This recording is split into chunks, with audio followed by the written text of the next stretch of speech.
अस्सलाम वालेकुम student. Last lecture में हमने एग्जांपल लिखी है। एग्जांपल में ये है कि find the angle from the line with slope -7/3 to the line with slope 5/2। ठीक है, अगर हम इसको ग्राफ के थ्रू थोड़ा सा समझने की कोशिश करते हैं, ये हमारे पास लेट से एक लाइन है और ये हमारे पास है लाइन दूसरी हो गई। ठीक है, अच्छा, अब इन दोनों लाइंस की जो है ना स्लोप गिवन है। Find the line from the line, find the angle from the line with slope. लेट से मैं कहता हूँ ये जो लाइन है इसका स्लोप मेरे पास है -7/3। फ्रॉम का लिखा हुआ है ना, from the line with slope -7/3 to the line with the slope, कि आपने इस लाइन जिसका स्लोप -7/3 है वहां से एंगल फाइंड करना है दूसरी लाइन तक, और दूसरी लाइन का जो स्लोप है वो है 5/2। तो बेसिकली आपने ये वाला एंगल फाइंड करना है। इस चीज़ का ख्याल रखना है कि किस लाइन से किस लाइन तक का एंगल फाइंड करना है। ठीक हो गया। तो उसके लिए हमारे पास क्या होगा, एक चीज़ आपने जहन में रखनी है कि जिस लाइन से स्टार्ट करेंगे वो हमारे पास m1 होगा, जिस लाइन पे जिस लाइन तक एंगल फाइंड करेंगे उसके स्लोप हमारे पास m2 होगी। तो m2 आएगा 5/2 और m1 जो है वो आएगा -7/3। फार्मूला बनेगा tan theta is equals to m2 - m1 divided by 1 plus m2 m1। Values put करेंगे, tan theta m2 minus m1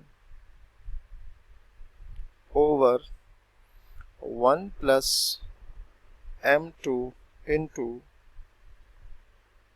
m1। LCM अगर लें तो आएगा 6, 2 3 are 6, तो ये आ जाएगा 15 प्लस 7 ओवर, यहाँ पर भी एलसीएम लेंगे तो आएगा 6 माइनस 35, 6 और 6 कैंसिल होगा। तो जो tan थीटा है ना वो आएगा हमारे पास, ये स्टूडेंट यहाँ से आएगा 15 प्लस 7, ये आ जाएगा 22 सॉरी, डिवाइडेड बाय, और यहाँ से आएगा हमारे पास -29। ठीक हो गया। तो इसको सिंप्लीफाई करने से ना स्टूडेंट, उसके लिए क्या करेंगे कि tan inverse of 22 divided by -29 करेंगे, तो जो भी यहाँ पर एंगल आएगा वो हमारे पास angle between the two line, जो ये लाइन्स होंगी उनके दरम्यान जो एंगल होगा वो हमारे पास आ जाएगा। ठीक है, तो ये आप ये ठीक हो गया। तो ये इस तरह से आप ये चीज़ जो है फाइंड कर सकते हैं। अच्छा जी, नेक्स्ट जो है हमारे पास टॉपिक है वो है स्टूडेंट हमारे पास के कंकरेंट लाइन क्या होती हैं। ठीक है, हम पहले भी इसको डिस्कस कर चुके हैं कि 3 लाइंस कंकरेंट तब होंगी अगर उन तीनों का पॉइंट ऑफ इंटरसेक्शन जो है वो सेम होगा। तीनों का पॉइंट ऑफ इंटरसेक्शन अगर वो सेम होगा तो हम उसको क्या कहेंगे, कंकरेंट कहेंगे। ठीक है, अच्छा, अब हमारे पास इसको चेक करने के लिए एक लेट से तरीका है हमारे पास कि एग्जांपल इसकी देखेंगे। एग्जांपल में ये है हमारे पास कि सिस्टम है एक इक्वेशंस का जो कि लाइंस ही हैं 3x + 4y, 3x + 4y - 7, 0, 2x - 5y + 8 is equals to 0, x + y - 3 is equals to 0। ठीक है, ये हमारे पास 3 इक्वेशंस आ गई हैं।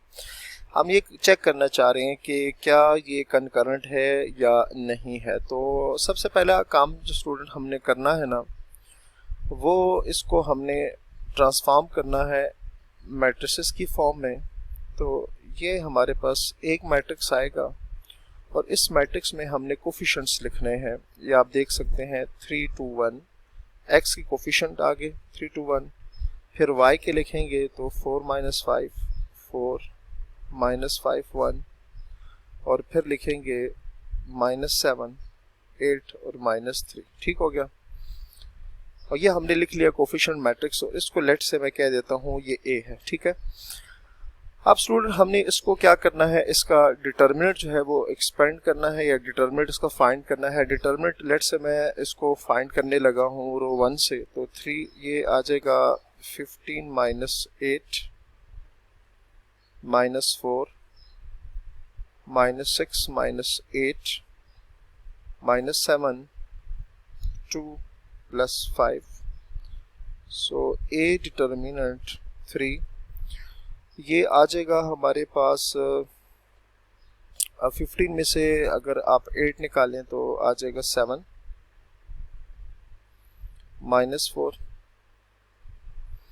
ये आ जाएगा माइनस 14 माइनस 7 और ये आ जाएगा 7, ठीक है। तो ये आ जाएगा 21, ठीक है। 21 माइनस माइनस प्लस, ये ज़रा चेक कर लेते हैं क्या आंसर आएगा। 56 माइनस 14 है। तो अगर इसका जो भी आंसर आता है ये हमारे पास आंसर यहाँ आएगा 28 जो कि अदर देन 0 है, ठीक है। तो याद रखिएगा कि जब भी हमारे पास इस तरह से सिस्टम ऑफ इक्वेशंस गिवन हो और हमने ये चेक करना हो कि क्या ये जो लाइंस है क्या ये कंकरेंट है या नहीं है, मतलब ये एक ही जगह पर एक दूसरे को इंटरसेक्ट कर रही हैं या नहीं कर रही, तो उसके लिए हमने क्या करना है, उसके जो कोफिशिएंट मैट्रिक्स है उसको हमने डिटरमिनेंट के थ्रू चेक करना है। तो अगर डिटरमिनेंट 0 आता है तो ये कंकरेंट होता है, तो हम लिखेंगे as coefficient of A naught is equals to 0। So हम कहेंगे so the given lines, so the given lines are not concurrent। जो लाइंस होंगी वो हमारे पास कंकरेंट नहीं होंगी, ठीक हो गया।